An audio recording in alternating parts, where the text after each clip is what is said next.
Dios. Je suis désolé. Pourquoi je dis la dernière lettre? Je lis la dernière lettre de ma femme. C'est parce que pendant longtemps, nous avons eu des relations épistolaires. Pendant tout le temps, j'étais loin de lui. Je poursuivais des études à l'étranger. Je lui écrivais. Et certaines fois, même après notre mariage, nous avons continué à nous écrire. Au lieu de nous affronter directement, nous avons préféré nous écrire. Et ça marchait comme ça. Maintenant, mon malheur vit avec un géant.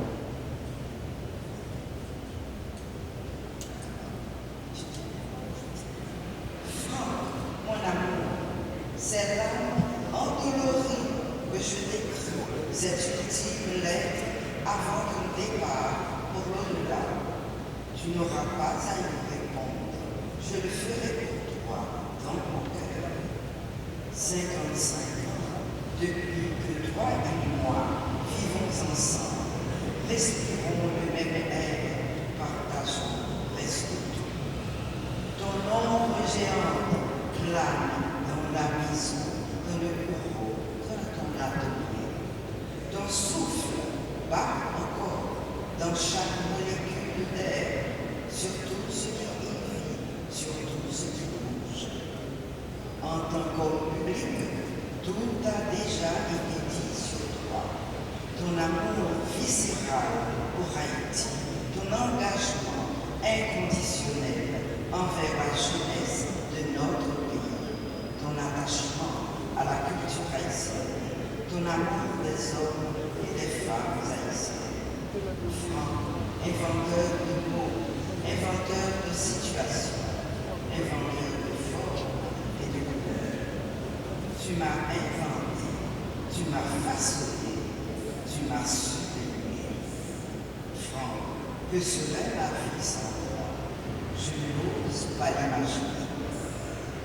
Je n'ai point de mots pour te décrire l'effet de ton départ. C'est le renversement du monde, le renversement de mon monde. Tu as eu des ennuis de santé qui m'ont beaucoup paniqué. AVC, surdité, cancer de la prostate et ce maudit Covid qui fait naître les Chinois aimerais-tu réguler? Tu t'es échappé comme à la cloche de bois au moment où on s'y attendait le moins. Tu avais même regagné un peu d'énergie. Tout le monde s'émerveillait de te voir avec tant de fougue défendre tes points de vue à la télévision. Quelle figure, disait-on, malgré cette douleur résiduelle que le Covid t'a laissée au droit et aux jambes.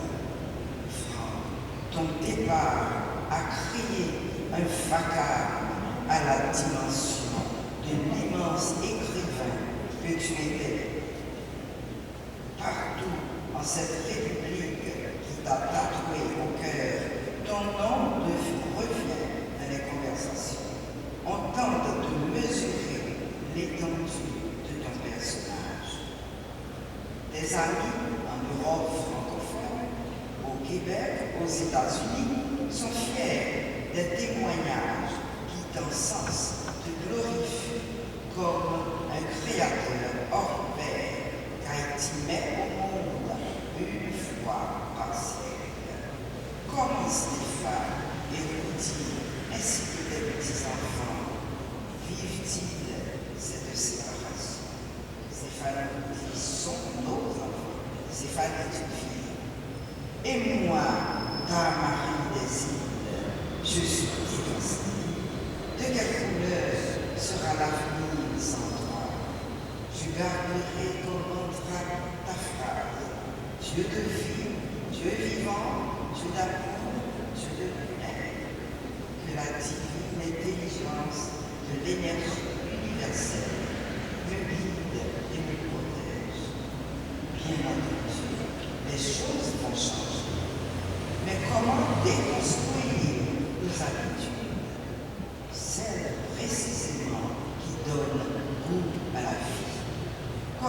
le chapelet des mille Merci Jésus 103. Comment assister seul dorénavant à la messe de Notre-Dame de Lourdes et écouter ton chant favori, le Holy Spirit. Je puiserai, si tu le veux, le courage nécessaire à travers les milliers de pages de spirale que tu as laissées dans ta peinture, ta poésie, tes chants, ta foi qui m'a apporté rêves et frissons. Nous avons beaucoup voyagé.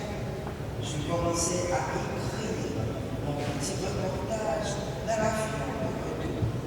On s'est construit une maison qui a été très affectée par le séisme de 2010. Tu as eu le courage de la reconstruire malgré les avis contraires. On y a reçu des présidents, des ministres, des ambassadeurs, des artistes, des écrivains, des gens d'église, des amis, des gens sans titre. Toujours avec la même chaleur, les mêmes égards et le même respect. Ta présence rassure, ton discours apaisait, ton rire dynamisait. Comment allons-nous vivre sans tout cela? Dis-moi comment. Tu avais tes petits défauts, mais faut-il les rappeler ici? Non, il ne faut pas le voir devant tes nombreuses qualités. Passons-les sous silence. Il ne mérite guère notre attention. Tu parles toujours de la divine intelligence universelle. Ton énergie peut-elle se dissiper avec ton corps physique? Non, non, mille fois non. Tu as toujours respecté mes choix de catholique pratiquant, chrétienne, croyante. On faisait le chapelet ensemble, on jeûnait ensemble pour la paix en Haïti, pour la paix dans le monde. Seigneur, je te prie pour tous ceux qui, à l'image de Florentine, portent la flamme de la création et de la pensée. Les écrivains qui tissent des mondes avec leurs mots, les artistes qui sculptent la beauté dans le chaos et les enseignants qui éveillent les esprits. Dans un monde où l'obscurité menace trop souvent la vérité, où l'indifférence étouffe la parole, donne-leur la force de poursuivre leur mission avec audace et intégrité. Que leur engagement, nourri par l'héritage de ce grand poète, demeure une lumière dans la nuit et une source d'inspiration pour les générations à venir. Garde pour toujours vivant sa soif d'absolu et sa lutte insatiable et inlassable pour la liberté.